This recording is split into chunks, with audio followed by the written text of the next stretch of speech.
Well, the chief's job at the LAPD is one of the most challenging, most scrutinized, and sometimes most rewarding jobs in all of the country. The department is under a microscope, as are all law enforcement officers, and why not? They have the power and they have guns. Chief Moore understands that cops are not universally beloved, but he's encouraged that he feels the trend is moving back towards one of respect for law enforcement, and he feels he's leaving the department in good shape. He calls it a noble career. From the 10th floor of police headquarters, high above the city he served for more than 40 years, a few private moments with Chief Moore on his last day in uniform. I've dedicated so much of my life to this, but it's time. There's only so much sand in the hourglass. He's proud of recent reductions in violent crime, department diversification, community partnerships, at a time when police nationwide dealt with the pandemic, a shortage of personnel, and changing attitudes by some towards cops. Moore's final message is this. The message is clear that, again, there is no more noble profession that makes such a difference, that has such a purpose. And we don't always get it right. We're human.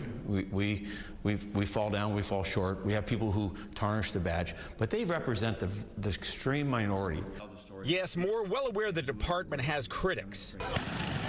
Here, what some call the heavy-handed treatment of protesters in the wake of the George Floyd murder. Get up against the wall real quick.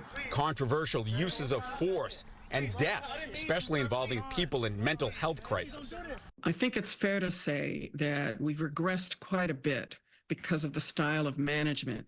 Regressed, says civil rights attorney Connie Rice. She's an expert on the LAPD, its history and culture, been through 9 chiefs. With Chief Bratton and Chief Williams and Chief Charlie Beck, whenever I come to them and say, we've got a real problem with this, their first question was, how do we fix it? When I brought problems to Chief Moore and the current leadership, the question is, who said that? I don't believe that. I think that if people bring me a problem, what I look for is, what is your solution? You know, what are your recommendations? This is something we teach our first-line supervisors.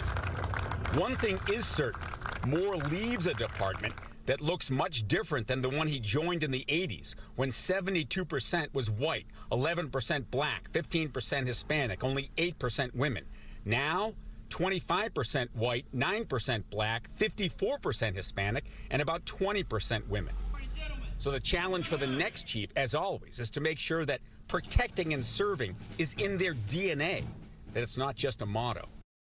They need to have that character of integrity, a confidence in themselves, but a humility and an approachability, a willingness to support our people in good times and bad, but also to be willing to hold individuals, when they fall short, accountable.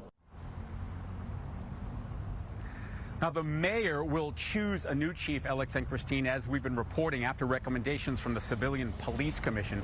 I asked Chief Moore if he would endorse a candidate. He said no, but he feels strongly it should come from within the LAPD. And insiders say the leading candidate is Deputy Chief Amada Tingarides. Live downtown, I'm Phil Shuman, Fox 11 News.